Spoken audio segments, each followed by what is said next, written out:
for the Office of the Vice President to appear before the plenary. Although may pinadala po silang mga abogado, but they are not properly equipped with the...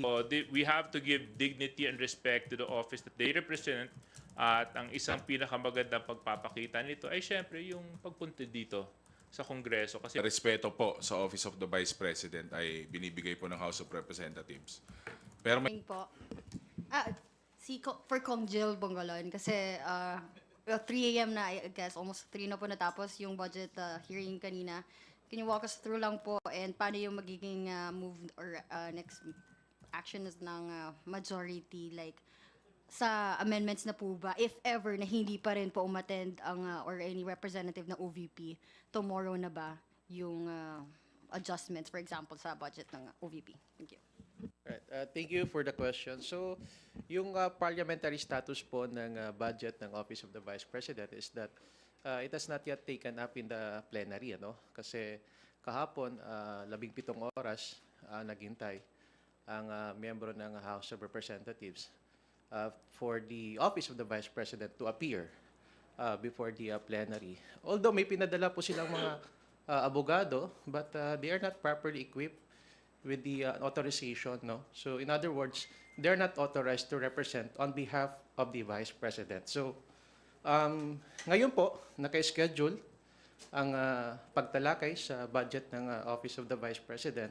So we will wait until the Vice President shows up and then, or any of the representative of the Office of the Vice President. So, sir, if wala nga po umattend from the OVP, ano pong mangyayari? Ano na pong gagawin ng majority? Well, we still have 1 day, which is by tomorrow. So, ang House of Representatives naman is very lenient, no? We're giving so much leniency to the Office of the Vice President and give chance, no? Para po sila ay dumalo dito po sa pagtalakay sa plenaryo ng kanila pong budget. So we have until Wednesday, which is tomorrow. They're given sufficient time within which to appear before the plenary. And the sponsor, the good congressman from Lanao del Sur, the Honorable Zia Alonto Adjong, is still waiting, no, for the Office of the Vice President. So mahirap naman po kasi sa party niya, no, bilang budget sponsor. May mga katanungan po talaga na dapat yung sagot is manggagaling po directly sa head of the agency. So with that, hihintayin ho natin ngayong araw ng Martes. At kung hindi po mag-appear, we still have tomorrow, which is Wednesday, for them to appear and defend the budget through their sponsor, yung budget po ng Office of the Vice President. And if tomorrow po hindi pa rin po umattend ang OVP or anyone from them? if I would just may add dun sa sinabi ni Congressman Jill, alam nyo kahapon talagang nakakaawa po yung mga miyembro ng Kongreso. Although talagang trabaho naman talaga namin yun, yung pagsisiyasat at paghihimay ng budget ng mabawat ahensya. Nag-umpisa po kami ng alas 10 at natapos po kami ng alas 3 ng umaga. At kahapon po, nakaschedule po yung Office of the Vice President at 10 a.m. Unfortunately, the Vice President was not available. She was not present. And also, neither was a letter explaining her absence was presented to the committee. Furthermore, there was no letter authorizing any representative to represent the Office of the Vice President in yesterday's proceedings. So inantay po namin yung kabuuan ng Lunes at umabot na po ng Martes, kakaantay kaso lang wala pa rin po. So ngayon, tulad ng sinabi ni Congressman Jill, aantayin pa rin po namin kung ano po ang magiging aksyon ng Office of the Vice President hanggang bukas. So we will provide every opportunity for the Office of the Vice President to come and be present during the plenary debates. I think it is only but necessary for every head of office to make themselves available in such a crucial period, because we are tackling the budget by which the office will be operating on the following year. So we have to give dignity and respect to the office that they represent. At ang isang pinakamagandang pagpapakita nito ay syempre yung pagpunta dito sa Kongreso. Kasi bahagi naman po talaga to ng legislative process, bahagi po talaga to ng ating demokrasya, bahagi po talaga to ng tinatawag po natin transparency and accountability na pinatutupad po natin sa ating pamahalaan. Maybe hear the comments from other distinguished So guests. add lang yung kay Kong JJ, they very much put it well, yung kay Jay, sa Kong Jay saka kay Kong Jill. Pero sana wag naman po silang paasa kasi sunod-sunod na po yung events, nakikita nyo naman po, Chronicle. Ngayon, hanggang Wednesday po, we're extending the full courtesy at saka yung of course, yung pagrespeto po sa Office of the Vice President ay binibigay po ng House of Representatives. Pero mahirap po ang paasa, saka wag naman silang paasa. Kung Paulo, yung sinasabi na wag pasa, yung uso din ba sa budget process yung ghosting na tinatawag?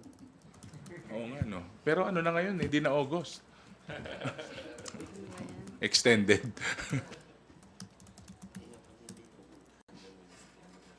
I guess in addition to that po, no, and that's rightly put by DS Suarez, on the part of the minority naman, usually when there are any irregularities or when any answer is insufficient, we would usually defer. But for once, yung minority po all in agreement na wag naman yung ultimatum na defer, we are extending maximum leniency in the hopes that we would come to a, productive resolution to this chapter of the budget hearings. Yet, after 17 hours of deliberation, not one authorized representative was there. But yun nga po, pinag-usapan, kahit yung minority, hindi po ipapa-defer. We are willing to take it up the next day, and as mentioned already by Congressman Bongalon, should it come to that, we're also willing to take it up again on Wednesday, just to uphold our constitutional duty to pass this budget. We're doing all that we can. We're exerting all our efforts. Kahit nakawawa na po si Kong Zia, nakita po namin after 17 hours, hinintayin niya po talaga. And if, I don't know if nakita sa live stream, pero natutulog na po siya sa corner waiting. And unfortunately, I feel like he will wait again today. And he might have to wait again tomorrow. So yun na po, panawagan lang po siguro namin is wag naman pabitin po, no? Let's conclude this budget process according to the Constitution.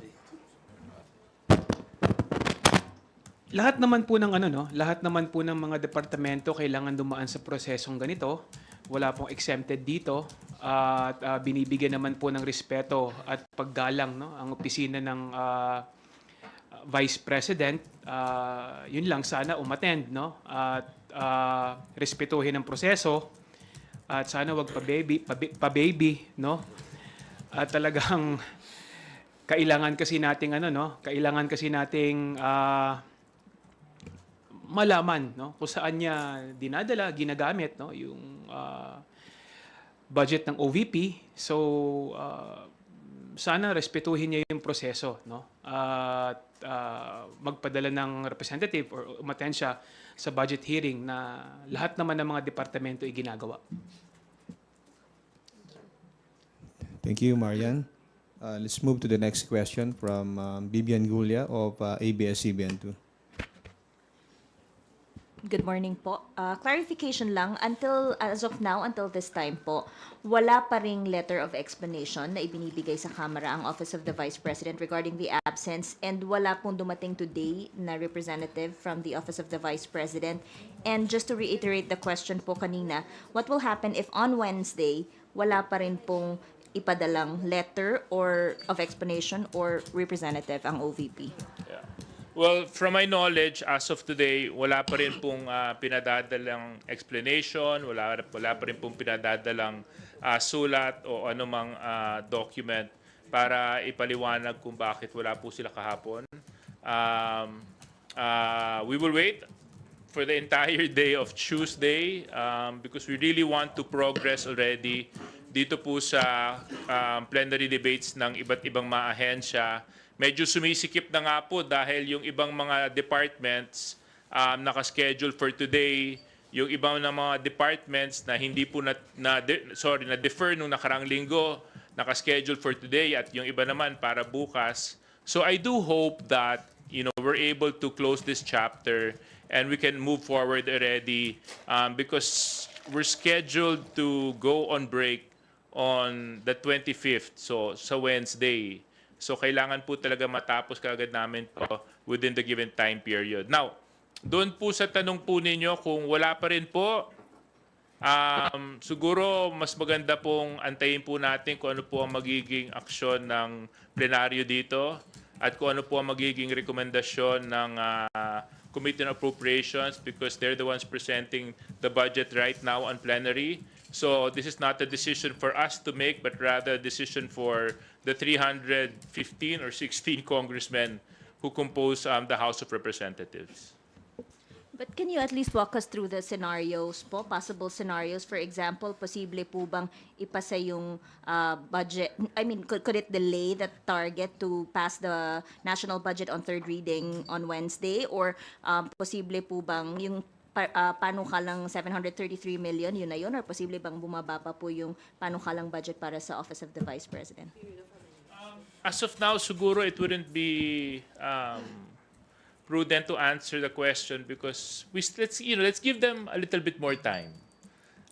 Meron pa naman buong araw ng Martes at nandun pa naman po yung buong araw ng Miyerkules para humarap, dumating, ipaliwanag at wala naman po tayong dapat sarahang na pinto sa pagkakataon para sa Office of Vice President na dumalo ng maayos sa plenary discussions ng kanilang budget. Dagdag ko lang po So the last time we checked, the holding group assigned for the officials of the Office of the Vice President, until now po wala pong ni isang opisyal na dumalo galing po sa Office of the Vice President. And as I mentioned earlier, we have the whole Tuesday to wait for them to appear and express that they are willing to attend these plenary debates on the sponsorship of the budget of the Office of the Vice President. Huli na lang from me, sir, kasi yesterday, maybe si Congressman Manuel during his manifestation na clear betrayal of public trust itong ginagawa daw po ng Vice Presidente na hindi umiiwas sa pagpapaliwanag ng how her office utilized the budget. Do you agree with that? And there are calls sa mga rally yesterday to impeach the Vice President. Your thoughts lang po.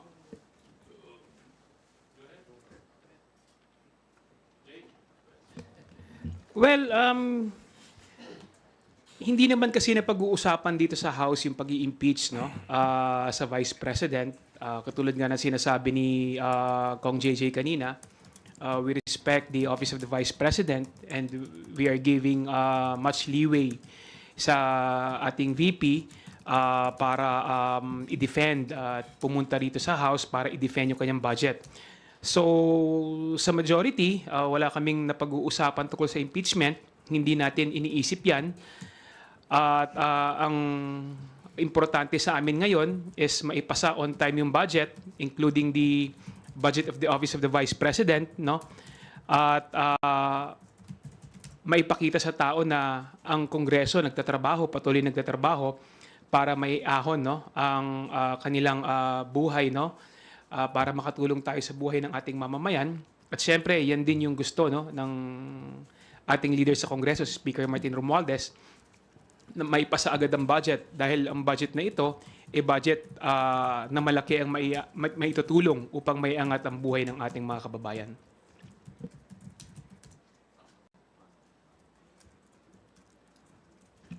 Siguro in addition to that po, yung konsepto po natin sa pagboboto, dito po nanggagaling yung concept of public trust. Kapag tayo po ay nagboboto, we as the public repose our trust and confidence that the elected official will uphold his or her constitutionally mandated duties.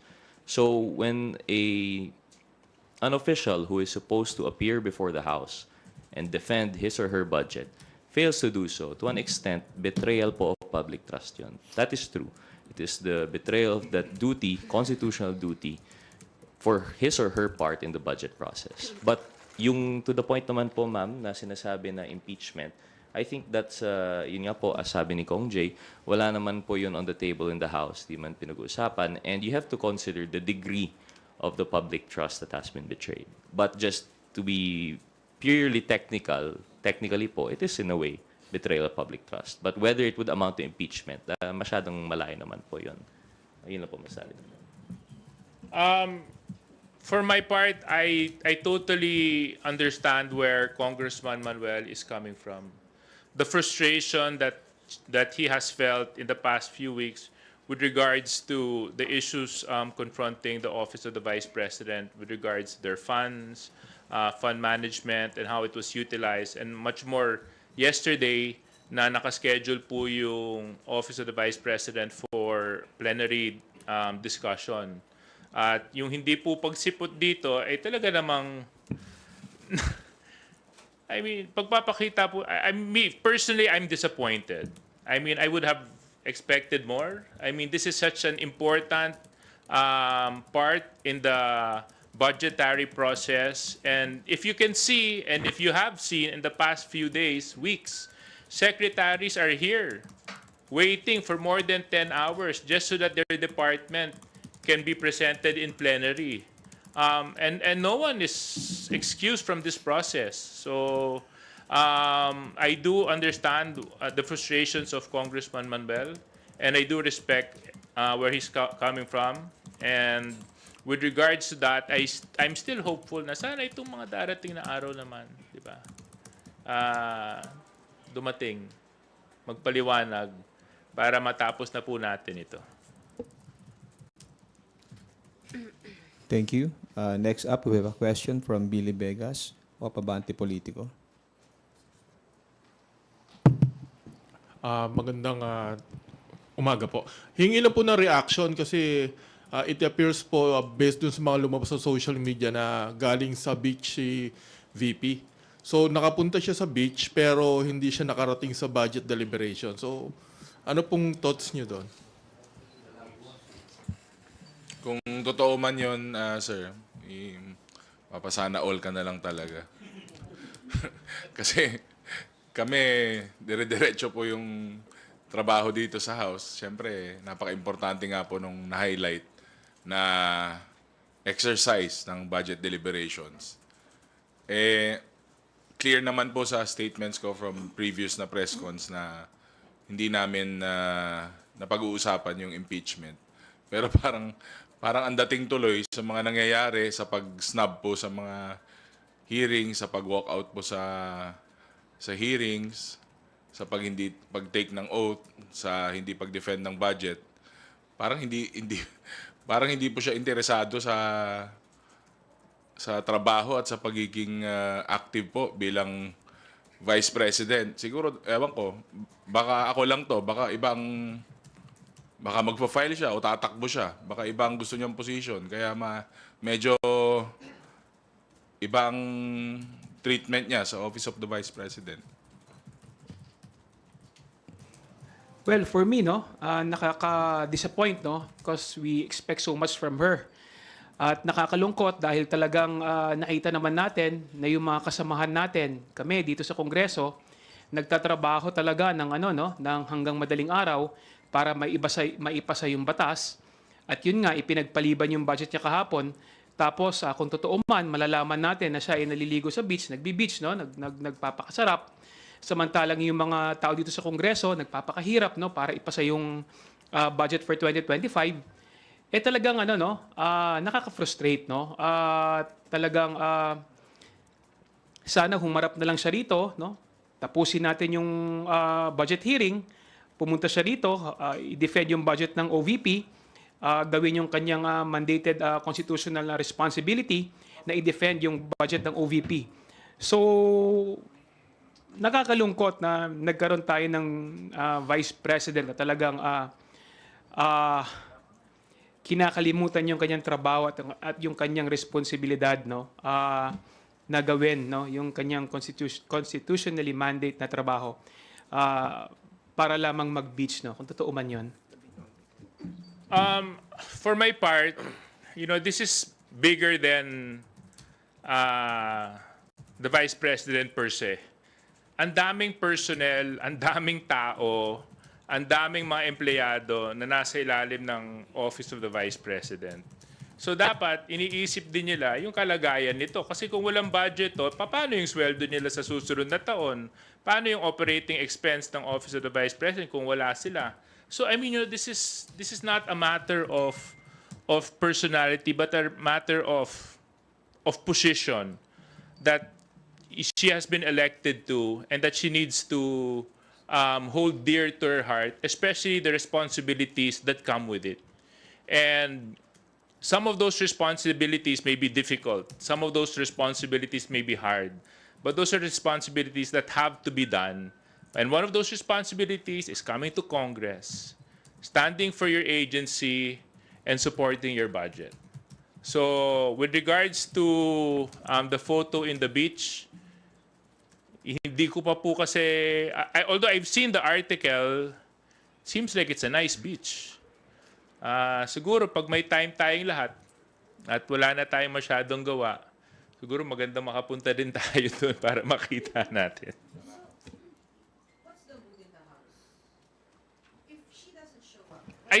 I think right now, siguro nasa level na po ng frustration. So if she doesn't show up or send a legal representative, I'm not very familiar with the process, but she doesn't have to show up here personally, diba? It's not in the rules. But Yes, yung yes. authorized representative has to Yes, be here. okay. So paano kung walang mangyari doon until tomorrow? What's the mood in the house? I think we'll definitely cross the bridge once we get there. You made an excellent point. I think it was 2 years ago, and may her soul rest in peace. Secretary Toots Ople, I was defending the budget ng DMW. She wasn't available for plenary debates because she was in the Kingdom of Saudi Arabia at ina-address niya yung issue ng mga OFWs natin doon na hindi pa nababayaran. Kaso lang, nagpadala siya ng sulat at nagpaliwanag siya kung bakit hindi siya makadalo. At bagamat hindi po siya nakadalo, kumpleto naman po yung mga USEC at ASECs ng DMW na nandoon. So, doon tinanggap po yun ng plenary. Now, with regards to the second part of your question, kung ngayon at bukas hindi pa rin siya dumalo, again, tulad ng sinabi ko kanina, I cannot preempt the actions of the House members. It will have to be discussed by Congress and by all of us kung ano po ang mangyayari sa budget ng Office of the Vice President. So at the bare minimum, you'll be satisfied with her sending a letter of explanation and sending an authorized representative. Well, I think I'll be satisfied with whatever.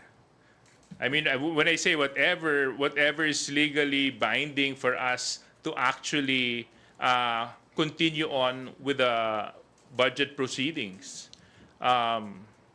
I think for her part and for any agency's part, alam na naman po nila kung anong kailangan nilang gawin para makapag-progress na po tayo sa budget process.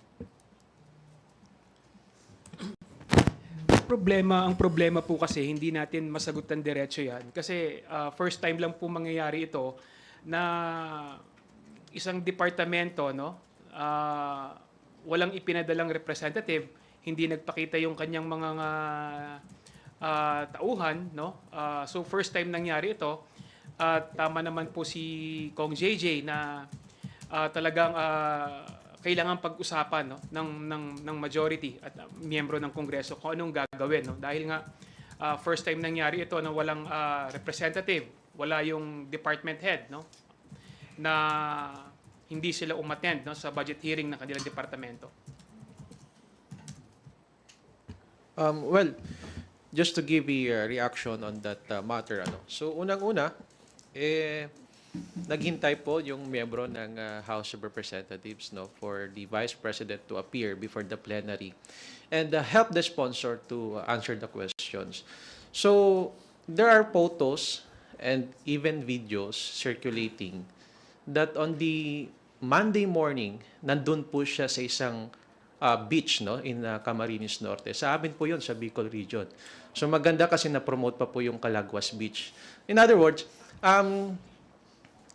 ibig sabihin po nito, wala ho talagang intensyon, no, na dumalo dito po sa pagdinig sa plenaryo upang i-sponsor at i-defend ang budget po ng OVP.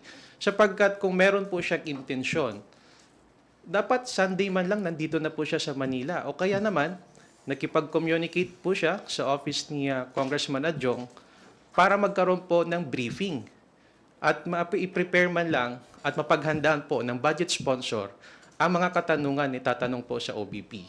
So, pangalawa, consistent naman po yung Vice President natin.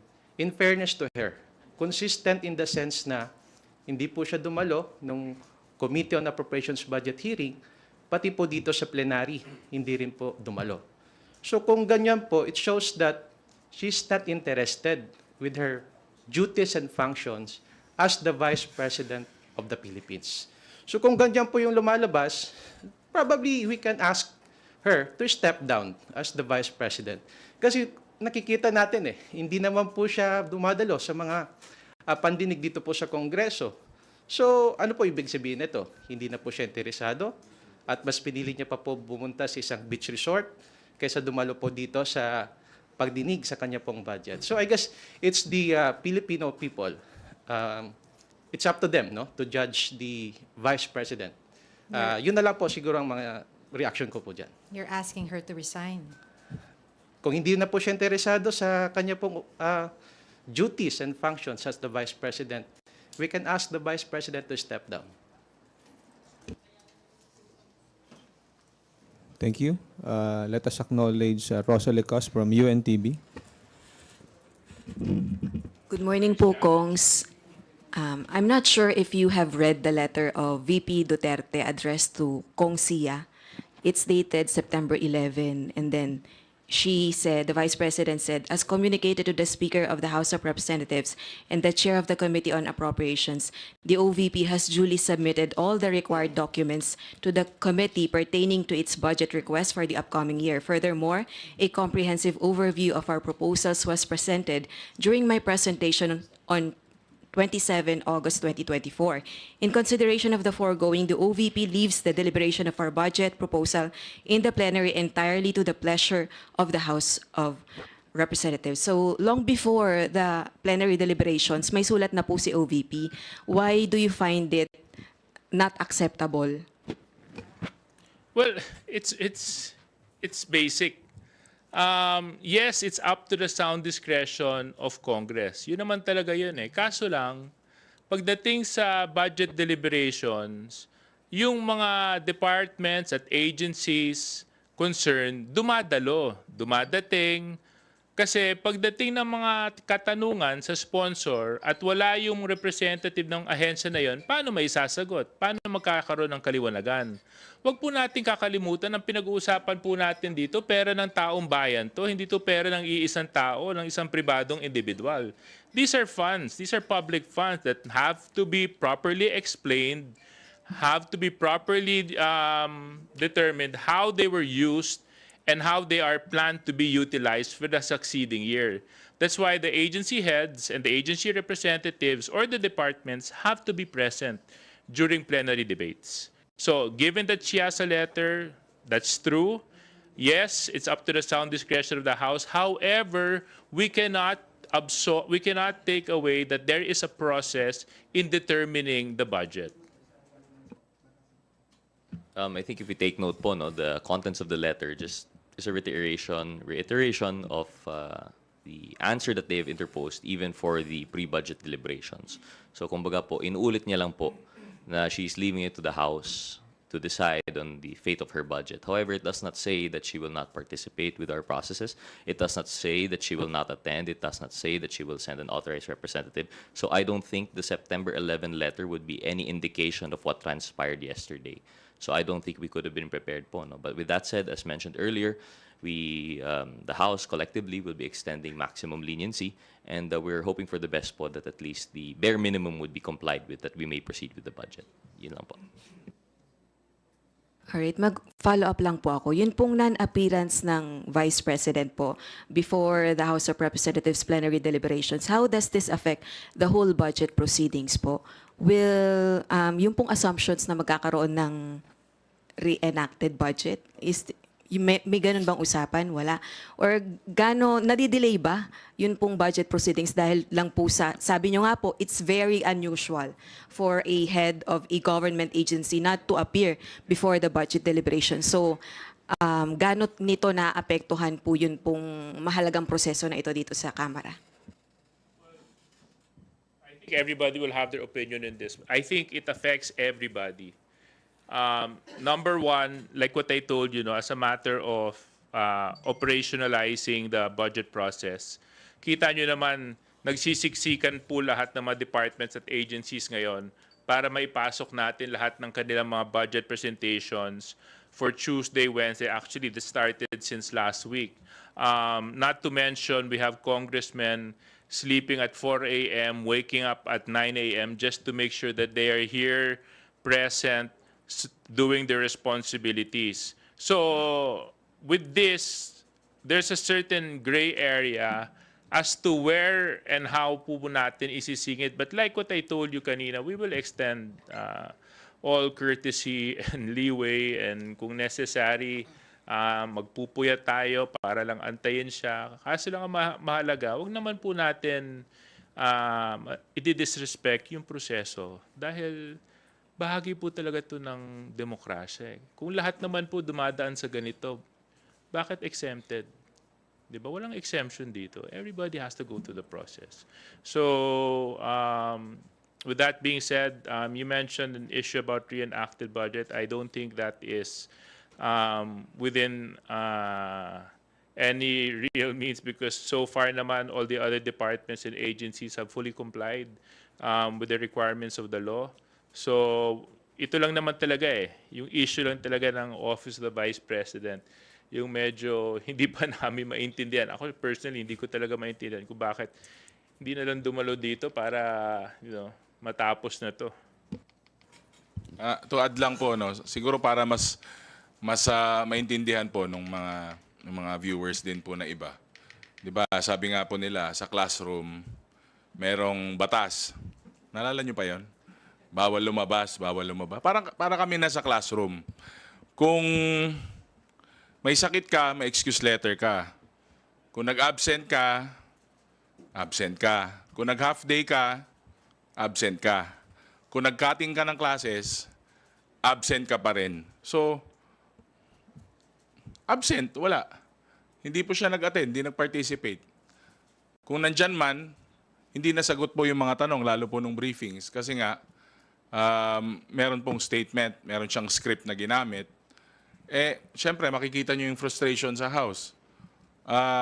Kahit basahin nyo yung mga statements, yung mga letters, oo, may mga semantics, may mga salita po tayo nakikita doon. Pero, ang isang batas, ang isang regulasyon po na halimbawa, itong pinapatupad namin, itong exercise namin sa House of Representatives, siyempre, kailangan mo naman tignan yung kaluluwa kung anong ginagawa namin dito sa House of Representatives. Yung budget deliberations po. Bayad kami ng taong bayan para busisiin, magtanong, gumawa ng naakmang mga batas para mas maayos ma-implement po yung mga ganitong programa, like for the case of the Office of the Vice President. Pero may trabaho po sila, may obligasyon sila dito at bayad sila ng taong bayan para dumating po dito at sagutin yung mga tanong na para po mas maging efficient po yung proposal nila for the next year. So, ganun lang po kasimple. Dagdag ko lang po, well, of course, definitely, naapektuhan po yung budget process. It causes delay, And, of course, I would like to emphasize that we cannot sacrifice the entirety the national budget because of one agency. We have to remember that we keep on mentioning this. Ito pong General Appropriations Act is the most important piece of legislation every year because we are talking about the national budget. We are talking about the programs to be funded, especially yung mga social services program, ayuda, programa sa mga mangingisda, sa atin pong members of the agricultural sector. So in other words, kung ito po ay mai-delay at hindi po ay maipasa sa tamang oras, the negative impact is that we will have a reenacted budget. And when we speak of reenacted budget, kung ano yung budget this present year, that will be the budget for next year.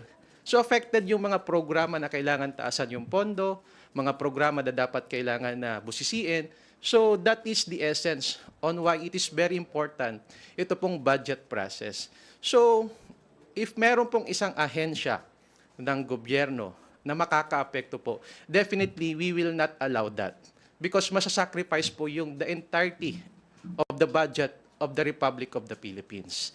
So as much as possible, we are doing our jobs here as Vice Chairperson po ng Committee on Appropriations. Gusto ho namin, planchado lahat ng budget ng kada ahensya ng gobyerno. Pero kung meron pong mga ganito na ahensya ng gobyerno, well, definitely, hindi po kami papaapekto. Dahil it is our constitutional mandate to pass the budget on time para hindi po masakripisyo yung pondo ng taong bayan for the next fiscal year, which is on 2025. Salamat po. Okay, thank you. Well, yung reenacted budget na sinasabi ninyo, no, para sa budget ng OVP, it is not possible, no? Hindi posible yon dahil napaka-imposible nun kasi nga talagang nagtatrabaho ang mga miyembro ng Kongreso para ipasa yung budget on time. Kung ang tingin ng ating Vice President, kaya niyang isabotahe yung pagpasa ng budget ng ating pamahalaan for 2025, hindi po papayagan ng Kongreso yon. Nagtatrabaho po ang mga miyembro ng Kamara para ipasa siya on time. At sana maisip din ng ating Vice President na dyan din nakasalalay sa budget ng OVP yung mga nagtatrabaho sa kanyang opisina, yung mga merong plantilla positions, opisina ng Office of the Vice President na kailangan ng sweldo, kailangan ng trabaho. Sana maisip din niya yon na hindi naman po pwede na lagi na it's all about her. Kailangan din niyang isipin yung mga nagtatrabaho sa kanyang departamento. So, yung reenacted budget ng OVP, it is impossible. Hindi mangyayari po yun dahil hindi papayagan yun ng Kongreso. Just an addition lang po, no? Usually po when you speak of reenacted budget, you're talking about the whole budget. And this usually happens pag may substantial issues, meaning the parties don't agree in the direction of the budget or the leadership is unable to keep everything in line. In this case po, I think procedural lang naman po ito. It's just a procedural issue. The budget process of Congress is slowing down to accommodate the certain personalities to appear, to be heard, to be fair, to be lenient. And I think the leniency afforded on this procedural issue will have its limit. And we will not sacrifice the budget for the sake of this, procedural lapse. The substantive must reign, and still we will pass this budget. It's just that what we're trying to say here is that the budget will wait for no man. But in this case, it is a woman. So, yun po. Before we recognize Big Sumintak from Net25, we will acknowledge again Marian Enriquez for a related question. Sorry, follow-up lang po dun sa question ni Ate Maki. Kung Jill said, kung hindi na siya interesado, VP Sara, sa trabaho niya, we can ask the Vice President to step down. Is that the sentiment of the entire House, T.S. Suarez? Kung Jill Bongalon said earlier po na kung hindi na interesado si VP Sara sa trabaho niya, we can ask the Vice President to step down. Is that the sentiment of the entire House? Well, that's clearly the clear sentiments being shared by a lot of members. Kasi, alam mo, trabaho yun, responsibility. Kaya nga ako, iniisip ko, kung hindi kaya resign siya ng DepEd, tapos ito rin mangyari sa budget ng DepEd, ano kaya nangyari sa mahigit na, ilang kayang teachers ang umaasa sa DepEd na empleyado natin? Thousands yun, di ba? So, I mean, tayo lahat elected. Kami mga halal. Kami pinagkatiwalaan para maglingkod. May trabaho kaming dapat gampanan. Bahagi ng trabaho to eh. Bahagi ng responsibilidad to. So bahagi talaga to na as head of agency, as head of department, you have to go through the process. And this is just bigger. This is not even about her. This is about the office of the Vice President, the second highest position of the land. And you have to put respect and due courtesy to that office, and to simply show up and do your work I think it's the least that she can do for the office of the Vice President.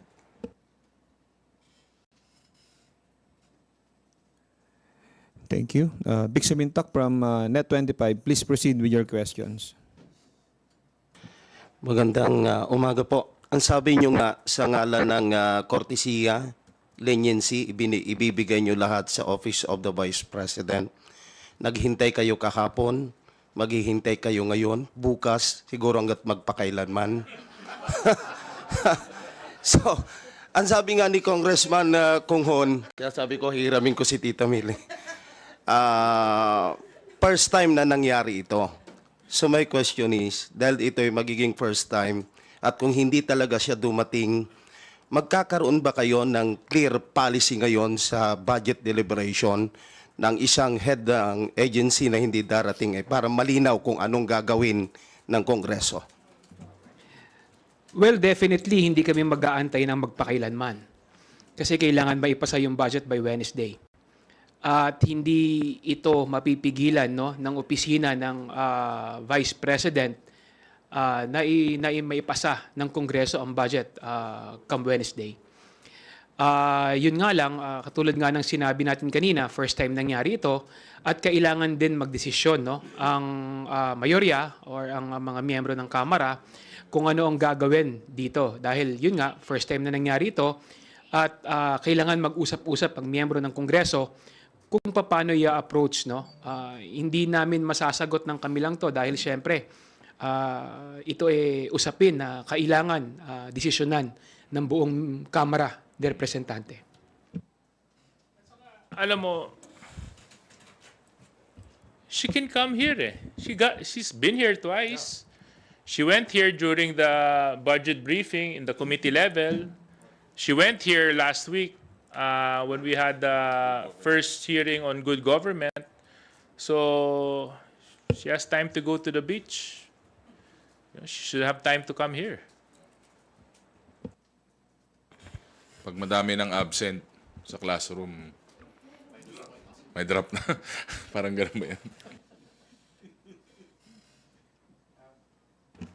Ito po, yung practical approach lang po nung kung bakit importante na andito po yung head of the agency. Because we cannot expect the budget sponsor to answer everything on behalf of the department or agency. Kahit ako po, I defended several agencies. May mga katanungan po ako that I requested for a minute of suspension because I have to consult the secretary or the head of the agency. So, yun lang po yung kasi yung practical approach kung bakit kailangan po nandito yung ating pong head of the agency or even officials from a particular department or agency para tulungan po yung budget sponsor na nagdedepensa po ng kanilang budget. So, yun ang mawawala ngayon kasi we're talking about first time. And magiging ano po ito it will set as a bad precedent. Kasi baka gayahin din po ng mga ibang departamento o ahensya ng gobyerno, pwede naman pala hindi sumipot dyan sa plenary debates eh. Padala na lang kami ng representative o kung sinong high-ranking official ng sinasabing agency. That is why it's very important that wag natin baliin. Ito pong naging tradisyon na dito po sa Kongreso that all government or all heads of the government agencies must appear before the plenary. Ginawa po natin yan doon sa Committee on Appropriations budget hearing. Diba po, nung time, I defended the budget of the DMW. Nung time po na yon, nandun po si Secretary Kakdak sa Senate kasi nakasalang po siya sa Commission on Appointments.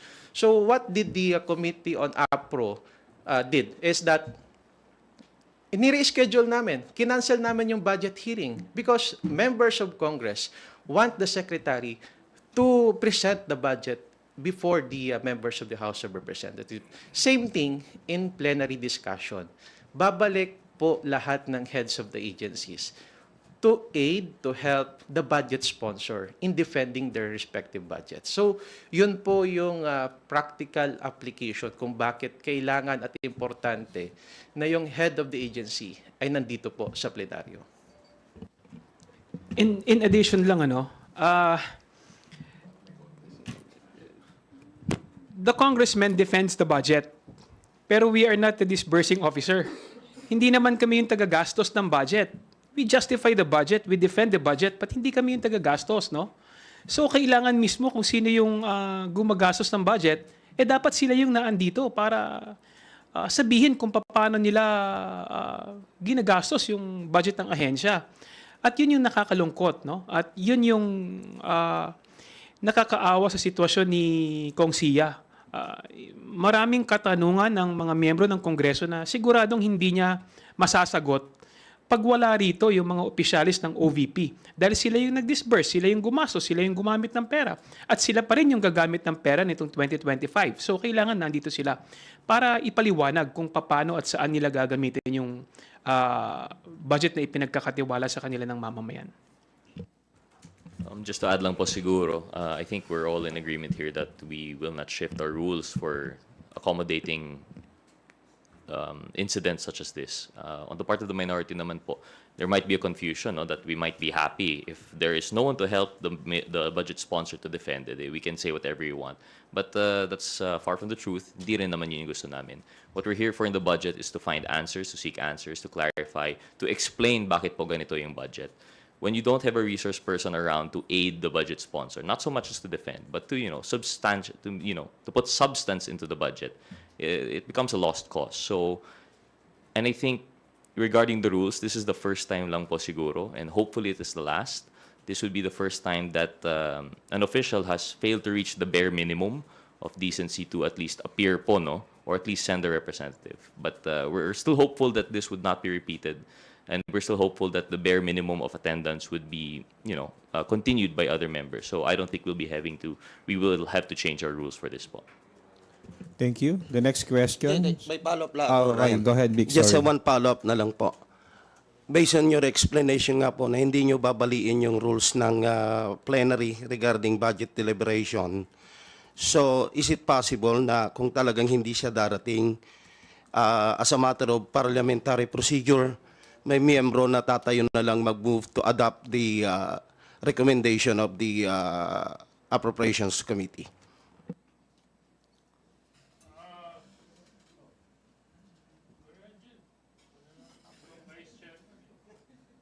Again, I guess we will cross the bridge when we get there. Kasi like for today, we're still waiting for the officials from the Office of the Vice President to appear.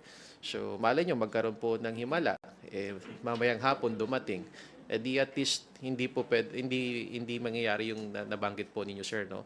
So, but then again, it's up to the members of the plenary. Hindi naman natin control kung ano pong decision po, lalong-lalo na sa members of the minority, wherein ang dami po nilang questions dun po sa budget ng OVP. So, let's wait and see kung ano po yung magiging takbo nitong diskusyon sa budget po ng OVP.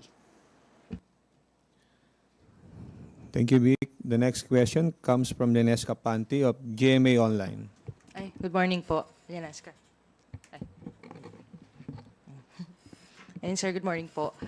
Given the absence of the Vice President as of the moment, would you say that the House Appropriations Panel's recommended 733 million budget for OVP is a justified one and the 2 billion is unjustified? That's my question po. You can't answer that question whether justified or not because we haven't even tackled it on the floor. And the reason why we can't tackle it on the floor is because she's absent. She is not here. You know what? Anything can happen during plenary debates. It has happened many times. May iba nagre-recommend ng dagdag budget, dagdagan. Kung nakikita naman nila na maganda at maayos, di ba? May pa nga nagre-recommend na kung pwede, doblehin pa. So sa akin, di ba, until such time that she is here, then we will know and find out from the members of Congress what our position is with regards to the recommendations on the Committee on Appropriations. Thank you. Are you done with your question, Lenesca? Okay. Next question from Red Mendoza of Manila Times. Hi po, good morning po. First question po. Kong Jill, yung sinabi niyo po na you're not necessarily pushing pero you're necessarily parang pushing na rin for the Vice President to resign. Of course, she's voted by 32 million people. She's voted by more people than the President. And meron din siyang cadre of bloggers and supporters na pwedeng kalkalin ang buhay ninyong mga congressman. Kinakalkal na nga yung buhay ng mga quadcom eh. So ano pong ma-expect niyo po dito? Kasi you're basically treading on a landmine here. Kasi the Vice President has so many supporters. Trabaho lang po, walang personalan. Next question na lang po and my last question. Sinabi po ng isang columnist namin, si Manu Tequia, na you're being compared to an mafia. You're being compared to a mafia code of honor. Yung rules and yung mga pag-open ng budget, presentation and all. And I quote her, "Omerta, the mafia's code of honor is embraced by the very institution elected by the voters to stand for their interests. And the rules are bent to suit their ends. Truly, he who has gold rules is the only rule honored in this chamber." What's your comment on that po, na parang you're acting like daw po a mafia?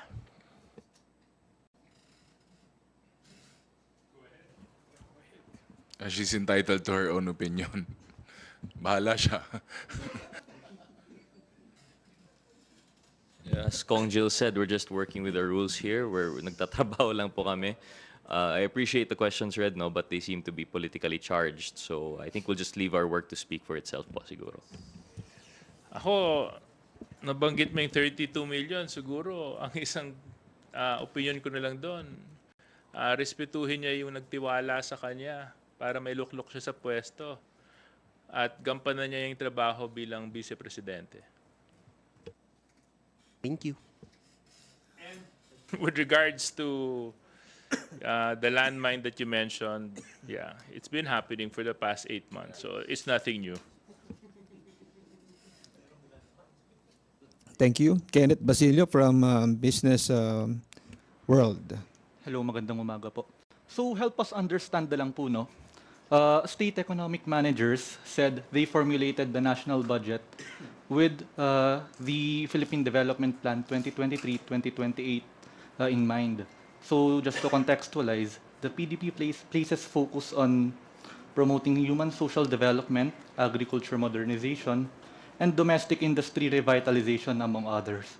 A review of the proposed budget shows that allocations to the agriculture, health, and social welfare departments were slashed, with the MSME Development Fund only at 2.3 billion.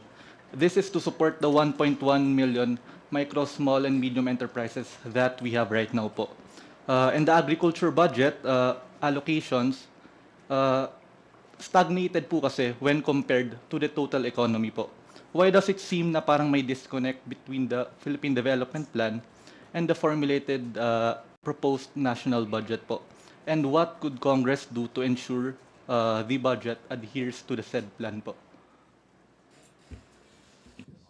Well, definitely, the budget is there to support the objectives and goals of the Marcos administration. With regards to appropriation of funds, ang dami kasing factors ang dapat natin i-consider, such as utilization, efficiency, such as continuing funds that have to be put into consideration. So, but given the performance of the Marcos administration to date in addressing inflation, we've been very good. Inflation numbers are going down.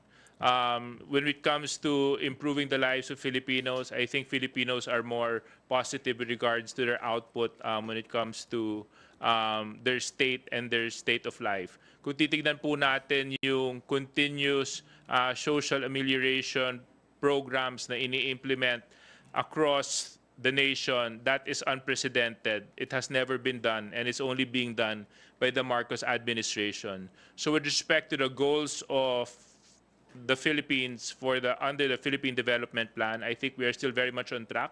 with regards to the budget and the finances and the funds that are required to meet those goals, with regards to agriculture, infrastructure, and social development. Yun din, to add lang. Alam naman po natin, usually, pag nasa ground ka, sinasabi nila yung Philippine Development Plan is napakagandang wish list. Sinasabi nila yan eh. Pero I beg to differ na alam natin na inaaral po yan bago naman po hinahain ng NEDA yan eh, na pag-aralan po maigi yung mga plano saka mga pangangailangan po ng national and local governments. Pero ang realistic side po niyan, hindi naman po lahat kasi talaga mapopondohan. Saka medyo kukulangin pa rin tayo sa pondo. Pero what this institution is doing dito po sa House of Representatives, on our part, yun nga, sabi ni DSJJ, tinitignan din natin kung paano po ginagastos yung mga nakaraang budget, yung burn rate, yung utilization rate. Kung yung mga specific agencies po, yung mga departments po na iba, hindi maganda po yung paggamit ng pondo. Kunwari, meron pong utilization rate na 3% lang.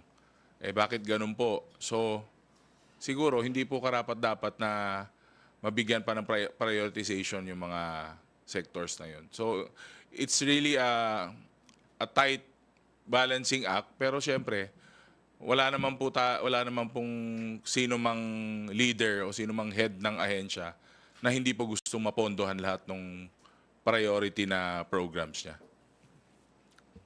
Just in addition lang po siguro in relation to the question, I think the government is still committed to following these development goals, if ever. But just for consideration po, no, it's not as simple as just looking at the budget in which departments were slashed. As mentioned by Congressman Ortega, definitely one thing that we look at is utilization rate. As much as we want to prioritize certain departments, when their utilization rate doesn't justify it, we can't give them the whole amount. But in addition to that, we also have to consider that some of the development goals, for example, if we're talking about agriculture, if we're talking about social amelioration, they don't necessarily fall. For example, pag agriculture, lahat ng programa nun ay nasa DA lamang. Or if we're talking about social amelioration, lahat yan nasa DSWD. We actually have a lot of interrelated projects. So while you may see a slash in a certain department, sometimes they're boosted by programs which fall under other departments. For example, we're talking about agriculture, in DPWH, the component in flood control now also include water catchment. So that actually comes into irrigation. So you might see a decrease in the DA, but with the increase in DPWH, interrelated pa naman po siya. And I understand there are other programs and projects that relate to convergence. So talagang there's an interplay between departments. And we leave it to the executive to propose to us through the DBM, which they feel, according to the economic managers, would be most helpful to our economy. So I think that's something lang that we should consider when looking at, it's not as simple as look at which departments are slashed. We have to consider the whole of government approach in relation to the programs and projects na pinopropose po nila. Yun na po. Mag-add lang ako dun kay Jill, maikli lang. Tama po si Jill, no? Meron din po yung mga parang rerouting din po ng projects. Like, traditional buildings are usually not getting the same amount of funding, but mas may focus po sa green buildings, yung mga solars, may mga ganyan na po. And, syempre, alam po natin, bitin po yung mga funding for that, but the national government is being helped out by international private agencies, saka mga nagbibigay po ng grant na other organizations in funding po yung mga said na green buildings, sustainable buildings, solar-powered buildings, yung mga ganun po na infrastructure projects as well. Follow-up lang po. So, may nakausap po kasi akong isang analyst, budget analyst. Ang sabi po niya, the government was unable to provide bigger budget allocations to the said departments po due to limited fiscal space resulting from bloated and programmed appropriations po from the previous year. So, to contextualize lang po, yung unprogrammed appropriations po kasi natin for the 2024 budget, more than doubled to 731 billion po. Ayun po, ano yung nakikita natin dito sa unprogrammed appropriations, and sa tingin, do we think po ba na lolobo pa ito this coming budget po? Also yung sa pork barrel po, may comment po kasi yung analyst na parang pork barrel po yung unprogrammed appropriations.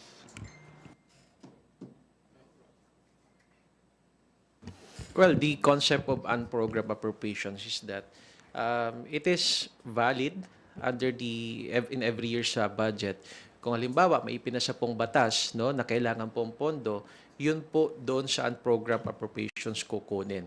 And of course, if there are programs and activities or projects of the government na kailangan ng additional funding, that could be a source of the funding wherein doon po kukunin siya sa unprogrammed appropriation. So it's not a pork barrel, no? Because part ito ng ating pong national budget every year. Ako, my take has always been, a matter of being pragmatic. I used to be governor for almost 9 years. Throughout a term, ang dami mong mga madadaanan na mga problema na kung walang elbow room at walang leeway yung isang chief executive, hindi mo properly magagampanan yung trabaho mo. So you have to provide enough ample room and enough leeway for agencies, for departments to do work for things that are sometimes unforeseen. Also, meron din kasi mga pagkakataon na tumataas yung revenue collection mo. So therefore, there are certain projects that can be funded. And these oftentimes fall under that category. So we have to provide enough leeway and enough elbow room for agencies and departments to succeed and to perform their duties. So. Dagdag na lang, of course, alam naman natin na unconstitutional ang pork barrel, no? Klaro naman po na that the national government, has to be responsive sa needs po sa changing needs. Hindi natin alam kung anong pwedeng mangyari in the next 5 months, 6 months. So sabi nga ni Kong JJ, yung konting space na yon has to be responsive for changing time. So we need to adapt as well. Yung sa first part po ng question ko, yung ano po yung position ng chamber sa unprogrammed appropriations. Kasi ang naging rason daw last year, nagkaroon daw ng insertions nung bicameral conference committee na po. Ano yung position ng chamber? Are we against yung increasing by yung further allocations to the unprogrammed appropriations for next year? Or ano po yung position natin? The best is hanggat hindi pa natatapos yung budget process, we'll wait for our answer once the process is complete, because that we will find out kung ano ba talaga ang itsura ng 2025 General Appropriations Act. Remember, we're still on the second stage. We're still here in plenary debates. After this, may papasa po namin yung HGAB. The Senate will be coming up with their own analysis, with their own process, and after the Senate approves their version, we will have to meet as a bicameral conference committee and then propose the 2025 General Appropriations Act. And then after that, it will have to go through the President. And of course, we know that the President has veto power over certain items in the budget. So it's still so early in the game to come up with an opinion on a statement on something that it's not even there. So until it's final and until it's actually real already, I will hold my opinion still then. No? Last follow-up question na po. Please wrap up. Yeah, We have sige, 2 sir. more questions. Okay. Yung sa DOH, ano po natin budget, no? It was deferred, yung DOH budget po natin, it was deferred kaninang madaling araw, no? Ano ba yung mga agencies na nakikita natin na magkakaroon pa ng mga ganitong contentious debates pagdating sa budget allocations, and how does the chamber plan to move forward with this? This is the beauty of democracy, where everybody's position and opinion matters when it comes to plenary debates. Where congressmen, if they feel that their answers are not properly responded to by the sponsor, talagang minsan nade-defer po talaga yung budget. Nangyari po to sa DNR noong nakarang linggo, kaya it had to be rescheduled. Kaya nga mahalaga na nandito yung Vice President.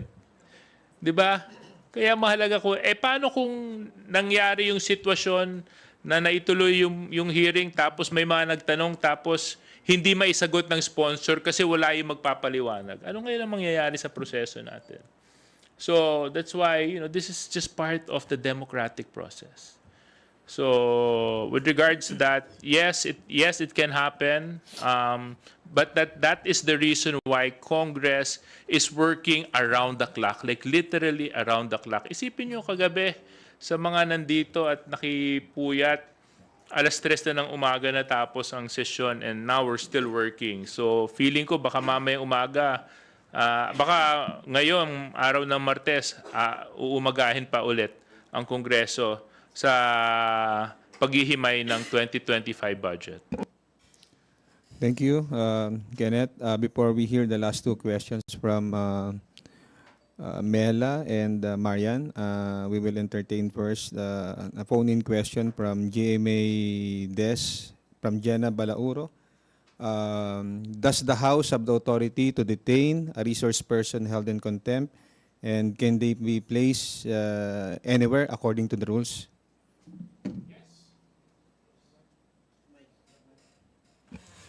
Yes. Yes, the House can. Yes, the House has authority. And yes, the House has power to do so for as long as it is following the rules as approved by Congress. So yes, nasa kapangyarihan po namin yon. At nakita nyo naman sa maraming mga hearings na ginagawa ng ating Kamara, maging sa iba't ibang mga committees, the contempt power has been exercised many times. But for as long as we follow the requirements of the law. Thank you. Melalis Moras from PTB4. You're recognized. Hi, good noon po mga Kongs. Hingin ko lang po yung reaksyon nyo. Nagkaroon po ng bagong survey na inilabas ang Tangere Survey about sa satisfaction and trust ratings ng top government officials. Si President Marcos ay tumaas ng yung satisfaction na ng 46.4% at yung trust ratings na tumaas din ng 58.8% na. Si Vice President Sara Duterte bumaba po 48.7% yung satisfaction rating and yung trust rating 56.8%. Si Speaker Romualdez, tumaas din yung survey, yung satisfaction and trust ratings ng sa 46.3% at 56.4%. Maging yung survey yung ratings ni Senate President Francis Escudero at Chief Justice Alexander Gesmundo, tumaas din po. Ano pong masasabi nyo rito?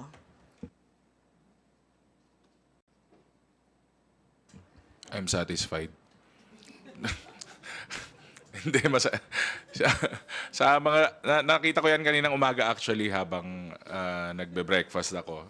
Very much welcome po. Kasi ang mga ganyang surveys naman po ay tools lang po kung paano mo i-improve yung the way you work, the way you do public service nung ginagawa natin. So, ako, personal reaction ko, dapat i-welcome talaga kung ano man yung mga resulta na yan at gamitin as parang grading system. Parang sa classroom, meron kang grade. Diba? O kung delikado ka sa grado mo ngayon, kailangan mag-improve ka sa mga susunod na buwan. Thank you. Well, from my point of view, I think it only means one thing. Performance will always beat politics. So the more that you work, the more that you do your work, the harder that you work, and the better that you perform your duties, the Filipino people will recognize this, and the Filipino people will respond to this positively. Nakita naman natin itong nakalalipas na mga buwan, yung ikot ng ating Pangulo sa iba't ibang probinsya sa paghahatid ng tulong, sa pag-a-address ng mga issues na hinaharap ng ating bansa. And of course, when it comes to the work of Speaker Martin Romualdez, we have seen the same, how do you say it, degree in dedication sa mga ikot po ng mga BPSF, sa paghahatid po ng mga tulong sa mga nangangailangan. At ngayon, dumadaan tayo sa budget process. And this is a collective effort, of course, of the 19th Congress. And I'm happy for the numbers that they have received. And I hope this will further inspire the administration to work harder, because the Filipino people need people who are serious and who are willing to work for the Filipino people. Well, congratulations no kay President BBM. Congratulations kay Speaker. Nakikita naman kasi talaga natin yung kanilang kasipagan at talagang hinaharap nila head-on yung problema ng ating bayan. Hindi sila nagtatago, hindi sila umiiwas, at talagang ginagampanan nila yung tungkulin sa ating mamamayan. Talagang napakasipag no ng kanilang pag-iikot.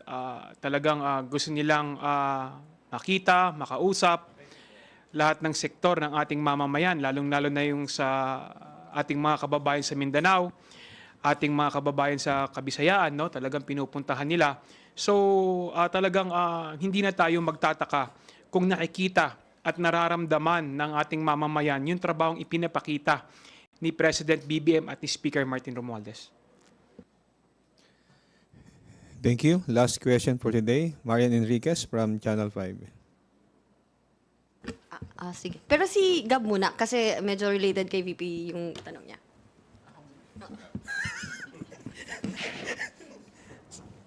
DSJJ, kanina kasi nabanggit nyo na parang nini-imagine nyo kung anong mangyayari kung hindi rin pupunta si VP Sara at DepEd Secretary pa siya. Maraming maapektuhan. So tingin nyo, sir, buti na lang talaga nag-resign siya?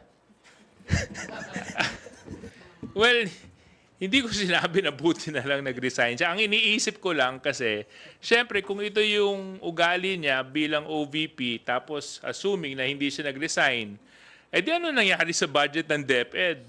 1 milyon na teachers yata ang umaasa sa DepEd budget. At saka hindi lang yung mga teachers, yung mga bata, yung mga paaralan, yung mga magulang na umaasa sa maayos na edukasyon, di ba? So, I mean, that was the point that I was trying to make, because at that time she was holding 2 positions and very important. So sana ito naman ay posisyon na ipinagkatiwala sa kanya. Posisyon na binanggit mo nga kanina, 32 million ang nagduklok sa kanya doon. Di sana yun ang magsilbing tuntungan niya para gawin yung trabaho, di ba? Humarap, magpaliwanag, pumunta dito. At kung hindi siya natutuwa, di marami pa namang paraan, di ba? This is just, part of the democratic process that everybody has to go through. Now, sometimes the process is difficult, sometimes the process is uncomfortable, but ganun po talaga yun di ba? Hindi naman natin maiiwasan yun dahil lahat tayo ay halal na opisyal ng ating bayan. Buti na lang at si Secretary Angara na yung Secretary ng Department of Education, dahil nakita naman talaga natin yung pagbulusok pababa, no, yung kalidad ng edukasyon, lalong-lalo na yung ang may hawak pa ng Department of Education, si VP Sara pa. Nakita naman natin yung pagbaba ng kalidad ng edukasyon nung siya pa yung namumuno sa Department of Education. So buti na lang at si Secretary Angara na yung namumuno sa DepEd ngayong panahon na ito.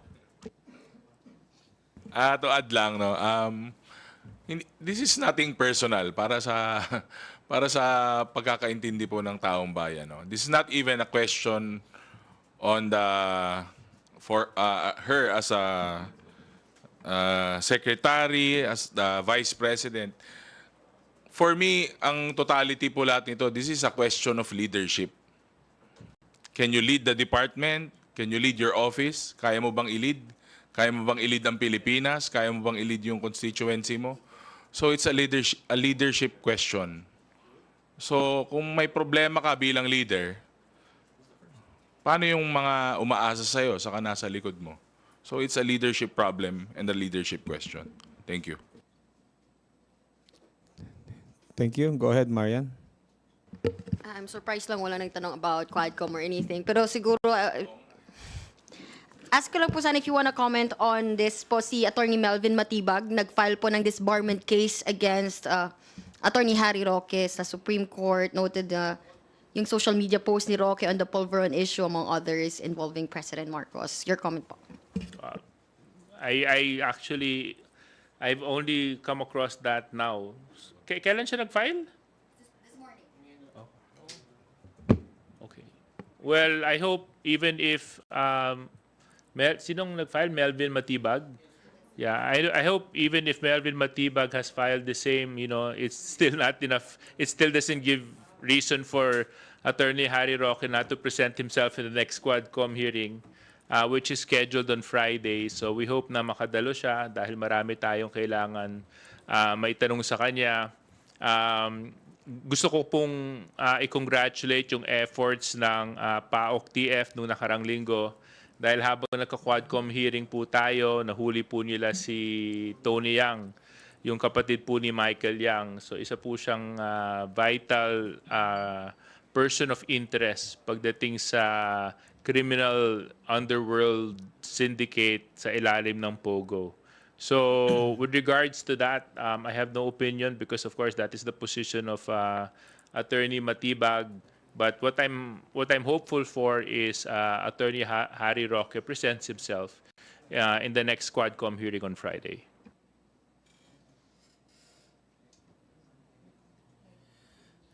Okay. Before we conclude our press conference, we invite our distinguished guests to share their very short closing remarks. Sir, if you have any. Our closing remark is public office is public trust. So let us not betray the people that have elected us into office. Let us make sure that we do our mandate, we do the responsibilities, and we do the tasks that come with it.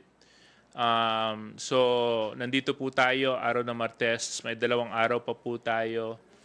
We will extend all courtesy to the Vice President, to make sure that we can get over the deliberations for the office of the Vice President with regards to her budget, and with regards to other issues and topics. I would like to thank the media for always being there, for covering the activities of the House. The next few days, marami din pong mga committees sa magtatrabaho. Kung di po ako nagkakamali, nakaschedule po yung Good Government bukas. Tapos meron din po tayong Quadcom sa Friday. So kung paano nyo po kami sinamahan ngayon, sana ganoon din po yung suporta na yung papakita po ninyo sa madarating na araw. Maraming salamat po. Thank you. Thank you rin po sa mga kaibigan natin sa media at huwag po natin kakalimutan samahan ang pambansang barkada, ang Young Guns on the Move, 5:15 p.m. to 6 o'clock sa PTV4 at papasyalan po namin ang very historic city of Manila. Thank you.